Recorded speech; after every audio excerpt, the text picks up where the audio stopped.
6 p.m. in Bamenda, chief town of the Northwest region. Same time right here in Douala. Good evening, ladies and gentlemen. Thank you so much for joining me on this edition of the 6 p.m. primetime newscast. First, our major stories.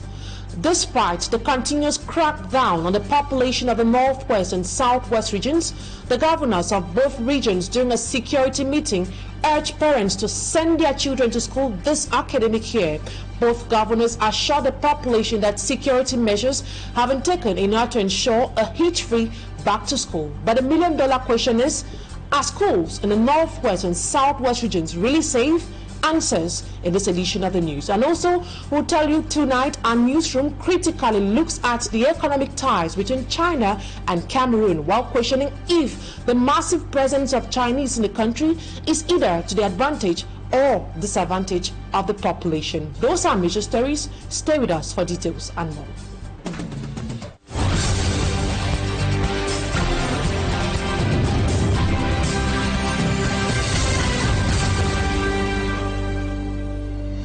Once more, good evening, and thank you so much for choosing Equinoxe Television for presentation. I am Immaculate Fogwe.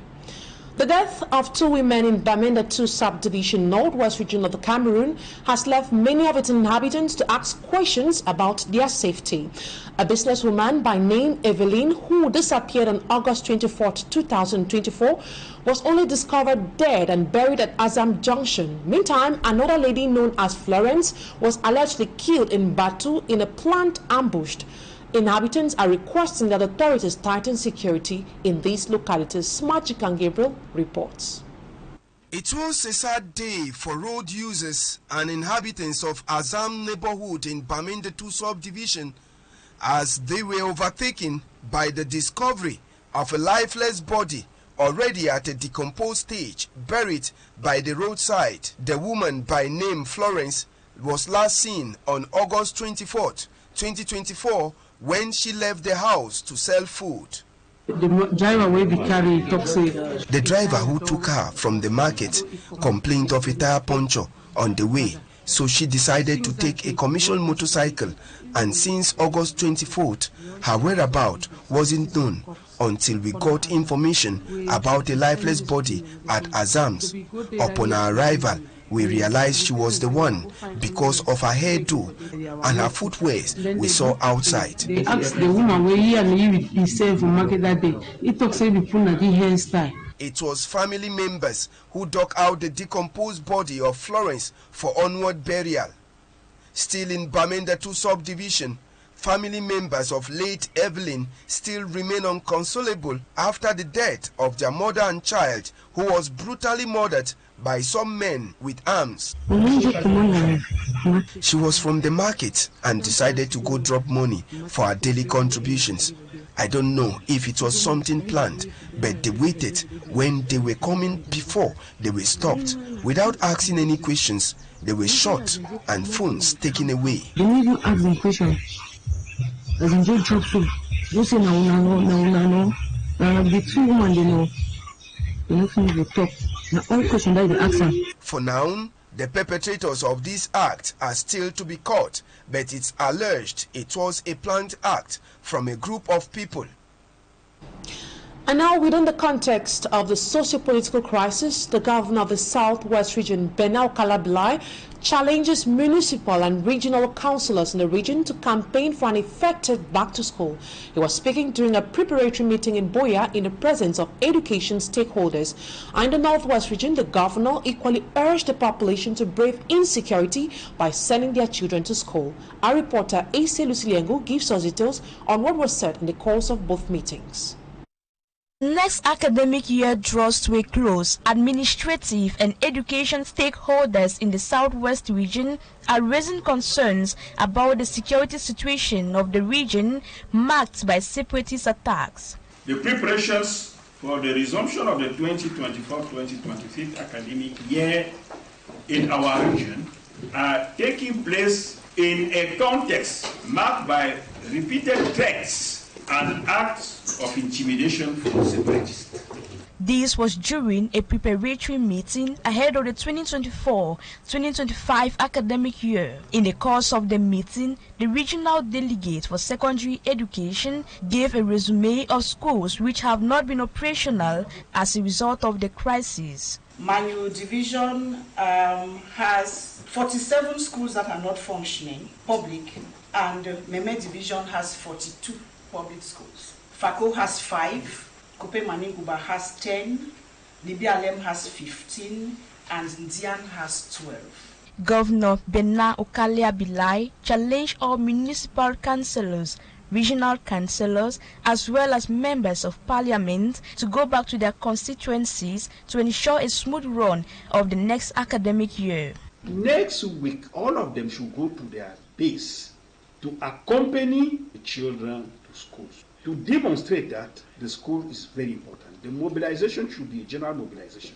Combating separatist attacks, according to the head of the Southwest region, can only be possible by denouncing the terrorists. We reminded the population that we must terrorize the terrorists. We terrorize the terrorists by denouncing them systematically. From the Southwest region to the Northwest region, it was the same message passed by the governor. Adolphe Lele-Lafrique, he calls on political actors, traditional leaders to join the educational family to campaign back to school. Authorities in the 2 English-speaking regions of the country are reinforcing measures despite threats from separatist fighters to perturb the resumption of school. Asia Luciliengo reporting there. In the same vein, repeated attacks in the Anglophone regions remains a nightmare to parents concerned about the security of their children. This has greatly contributed to deserted school campuses in the region a few days to the start of the new school year, characterized by uncertainty. Drumming back to school is the United States ambassador to Cameroon, who says separatist attacks on education places them in the same category with Boko Haram and Taliban, who have been preventing children from schooling. We have details with Fomi Armstrong Sanda.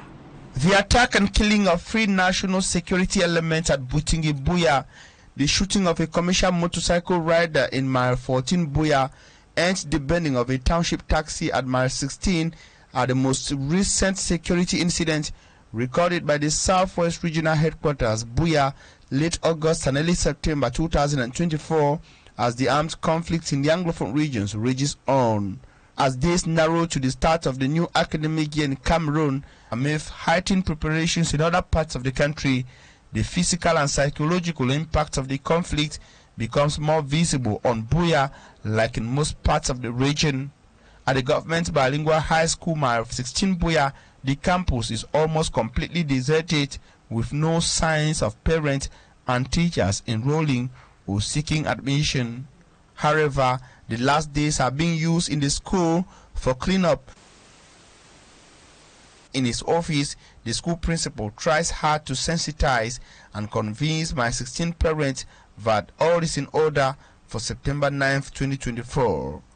Attendance registers, master sheets, everything has been put in place. The campus is being kept clean, the classrooms have been swept, dry cleaned, and they are ready for us to receive the students here on the 9th, the official opening date. We pray that before that 9th, we will not have the junkies coming here to PP in the various classes, pupo in the classes, etc., etc. Across mile 16, parents say that they are conscious of school resumption fixed for September 9th, 2024. However, they remain extremely worried about the security of their kids, considering the resurgence of attacks in the area. The only uncertainty we have is the crisis. It's becoming a normalcy. But that notwithstanding, we just have to stay safe. Yeah, to stay safe. And to monitor the environment before going outside. When you get up early in the morning, you monitor the environment before you get out of your house. Yes, and we make sure that when things are safe, you cannot go outside and you allow your children to go to school and study. Conscious of these challenges and worried about the development of children trapped in the conflict, the United States ambassador to Cameroon says children should be allowed to go to school and study safely in Anglophone Cameroon. Christopher Lamora says constant attacks on education places separatists in a unique category with Boko Haram and Taliban, which are the only organizations in the world preventing children from getting education. And now we talk something else. The population of Bonaberry in the Douala 4 subdivision say they have been greatly affected by the heavy rains that has flooded several neighborhoods this year. Many say their houses were submerged in floods, making movement almost impossible. The population are calling on the authorities to come to their rescue, a call that is at the verge of being answered, as our reporter Siri Chakutio tells us. As the rainy season intensifies, most neighborhoods of Bonaberry in the Douala 4 subdivision are frequently inundated. People who live in areas such as Graanga, Bojongo always complain of floods whenever it rains heavily. We have problems because right from where the drainage is starting, it would have drained it from the mouthpiece so that the water comes out and flow directly. But it came and it just... In order to curb this issue of flood, the Douala 4 City Council have resorted to clean the gutters in the area. I'm very happy today to say to all my population that we are on the field to help them to prevent flood. And we prevent flood by opening the gutters. It's important for my population to say them that you don't have to build your building in the gutters. Don't do it. And don't use the gutters as a dustbin. Don't do it, please, don't do it. Everywhere in Cameroon at this same period, inhabitants mostly suffer a lot. Authorities say they will remedy to this problem.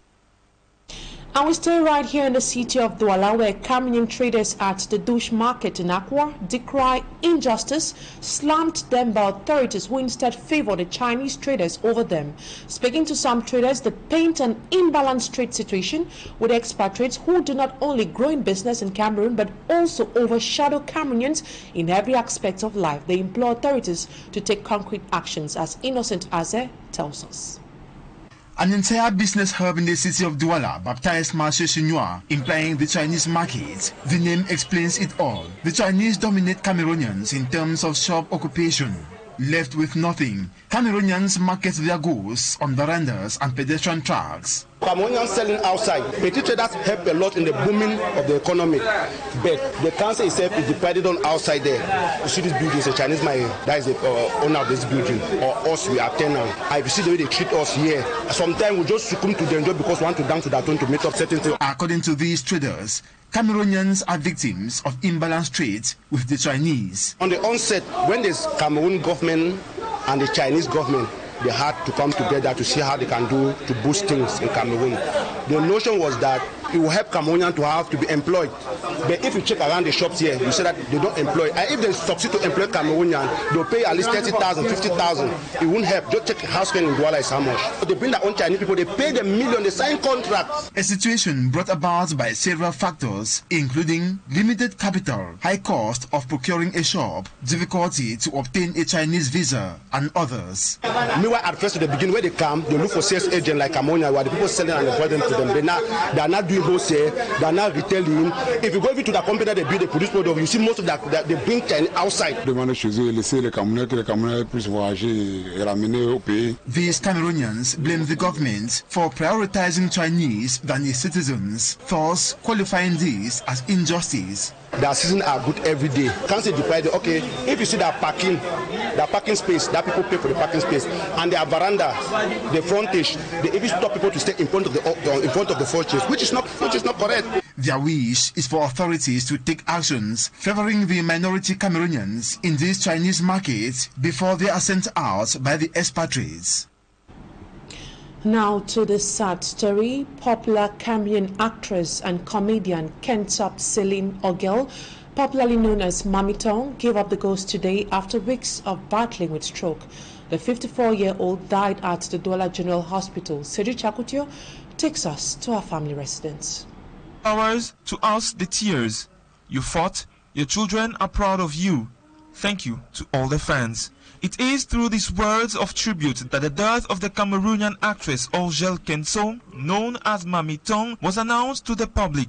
The actress, who was honored by the state on May 20th alongside other renowned artists such as Petit Pays, had been in a critical condition since August 12, 2024, date on which the lady had been the victim of a stroke. Angèle Kenso leaves behind a very distressed family. Since the announcement of her death, the pain has been expressed through tears and tribute by her family and colleagues. Ma mère, pour moi, c'était ma boussole. J'arrive pas à dire c'est ma boussole, parce que je me dis, de là où elle est toujours là avec nous.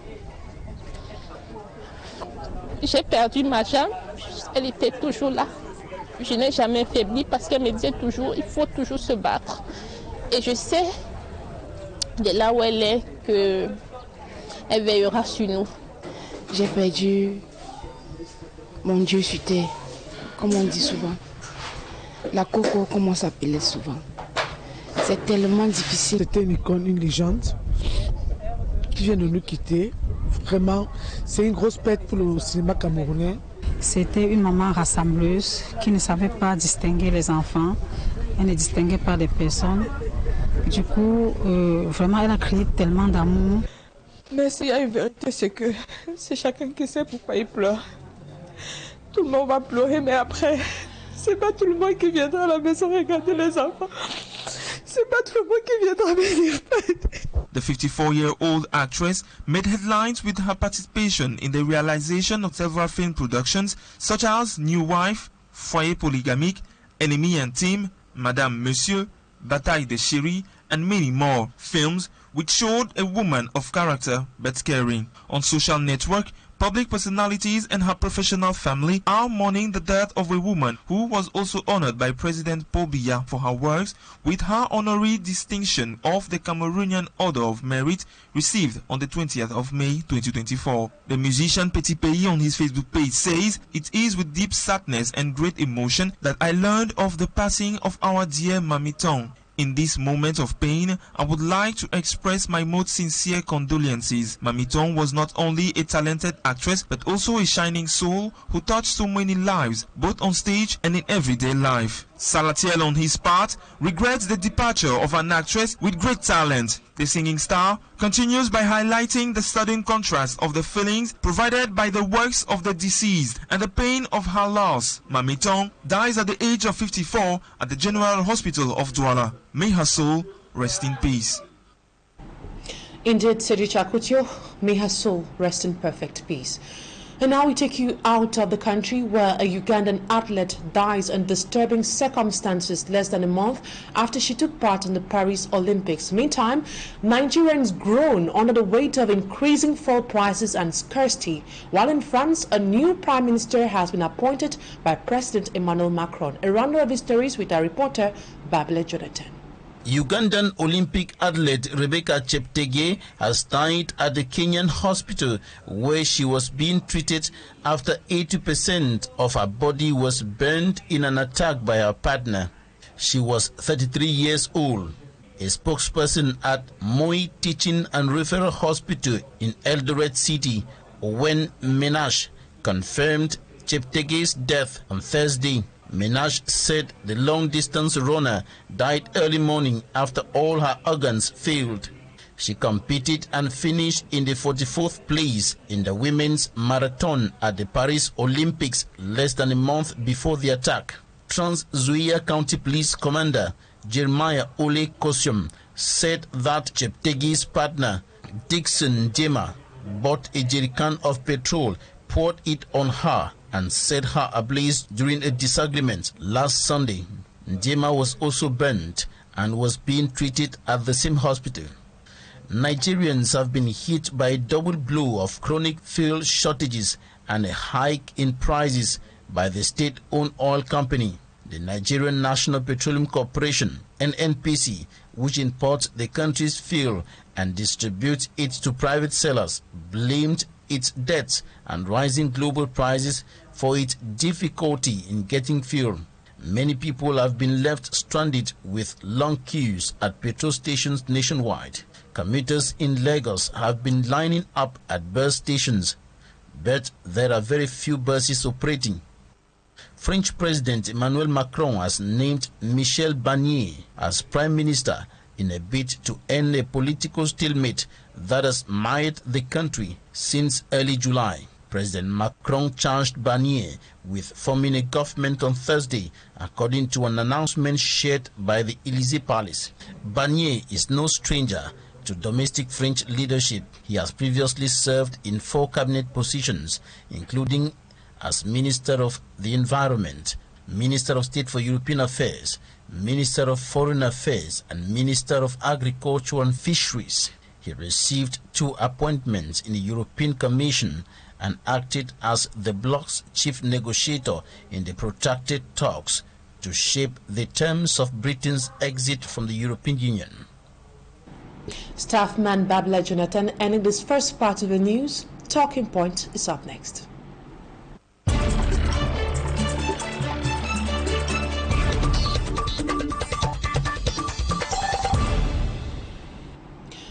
Tonight on Talking Point, we'll be looking at the outcome of the just ended registration exercise of Cameroonians on the electoral list. And my guest tonight is a civil society actor known as Professor Mark Anthony Akumbam. Good evening, Professor. It's a pleasure having you on Talking Point tonight. Thank you very much, Immaculate Fogwe, for the opportunity. It's a pleasure to be on air talking to Cameroonians. It's a pleasure to be here. I want to say good evening to all Cameroonians, to all the youths who decided this year to go register so that they could be eligible for the 2025-2026 elections.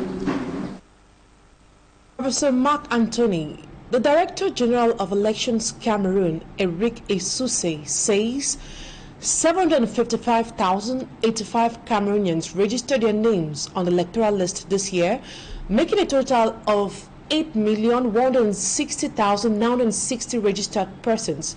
You are a member of the Association of Civil Societies for Sustainable Development.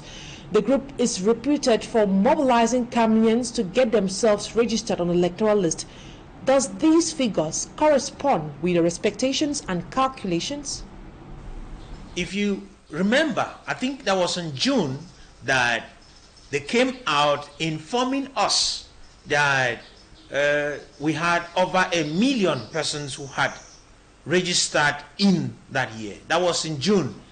Then, from June to August 31st, it can't be 700 and something people for the whole year. That number is 40.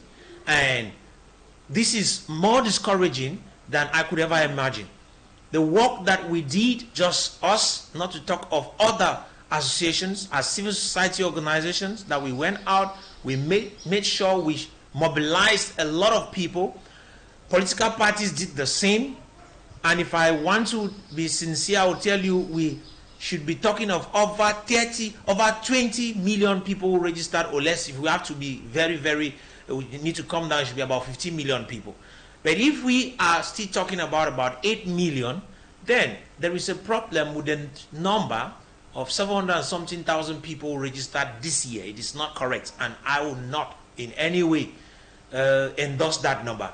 I think Elecam has a lot to do in correcting to give us the right figures before it is December. Don't you think there is no tangible evidence or backing to make such an assertion that those numbers are false?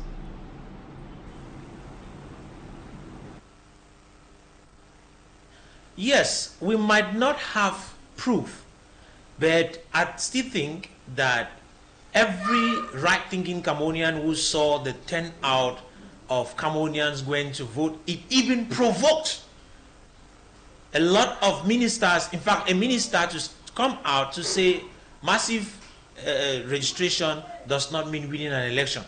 That statement came because people went out. The same minister actually informed political parties not to force people to go out to vote because he thought maybe people were being coerced. Nobody was coerced to go out. Cameroonians got aware of the fact that refusing to vote is actually giving power to the ruling party. Now, according to the report made public by Elections Cameroon, A lot of young people registered their names this year on the electoral list. We know a lot of youth were not so interested in politics, but it seems the narrative is changing as time goes on. How beneficial is this sudden engagement to our nation? Thank you again. I will tell you, voters' apathy that we used to experience in Cameroon came from the fact that a lot of people thought that their votes did not count. But one of the things we did today, this year, as a civil society organization, was to begin a massive education, political education, to inform Cameroonians that not voting is indirectly rigging the votes. Most of the times they used to say the ruling party rigged votes, but that was not true, because if you look at it critically, the massive machine of the ruling party always make sure that their people go out to vote. And out of 3 million people that go out to vote, I should say more than 2 million should be from the ruling party. So if we have to change those figures, then we must have more than 10 million going to vote, which will mean that at that moment we can be sure that the rigging will not happen. Rigging was not done by those who went to vote, or the political parties. Rigging was done by those who refused to vote. And so voters' apathy was the cause of the lone political party ruling for generations in this nation. And we need to stop that by being able to encourage young people to go vote. That's why we went out this year and told young people, go and vote. Your vote will count. Now, the next registration exercise will begin come January 2025. Do you think the euphoria will still be the same next year? And how do you intend to keep up the flames on? I believe that is going to be more next year, because if you look at the way many young Cameroonians are becoming politically aware, then you realize that they are awakening from a long slumber which they were actually deceived into. And as a result of that, they are coming out of that slumber. And that is enough reason why I think next year there will be much. If you notice, a lot of persons came out during this last week to vote. The turnout was so much that even Electoral could not manage. And that is why we'll also be asking that Electoral should, in one way or the other, develop in fact, let them go out and increase the number of workers that are with them, so that we could have a massive registration next year. During the last outing of the Director General of Elections, Eric Esuse said the system is inclusive and void of fraud. However, we noticed on the field that some Cameroonians were reluctant to register because they are doubting the credibility of elections management body. Are you convinced that elections body can provide Cameroonians with transparent and fair elections? You see, I am not a politician. I want to believe that the management body, in one way or the other, is kind of not efficient, but they are trying to do what they can. But we expect them to do better. And that is why we will be calling on those who are involved to see to it that the necessary finances needed to upgrade the body, and the workmanship, or let's say I'm talking about the manpower here. There is need for adequate manpower so that they can meet up with the demands of the people. And we need more council offices around the nation. We can't kind of limit workers in just council areas and divisions. They need to go to villages. We need them in different villages. So we need more of these workers. We noticed that a lot of Cameroonians waited for the last minute to get themselves registered on the electoral list. How can Electoral anticipate and manage that? Because no matter the sensitization on the ground, it will always be the case, as many people will still come at the last minute. You see, the reason why you saw a lot of persons coming at the last minute was because of the much education that was given to them. You see, a lot of people did not believe in voting. And because of the continuous education that we are giving them, some of them got aware at the last minute. And so we believe that by next year, those who got aware at the last minute will be the first to go in to actually register. And we expect that the education shouldn't stop, because we are doing what we are doing. We keep on educating. And that is why, if you notice, we had to actually launch this civil society, because we don't want something that is going to be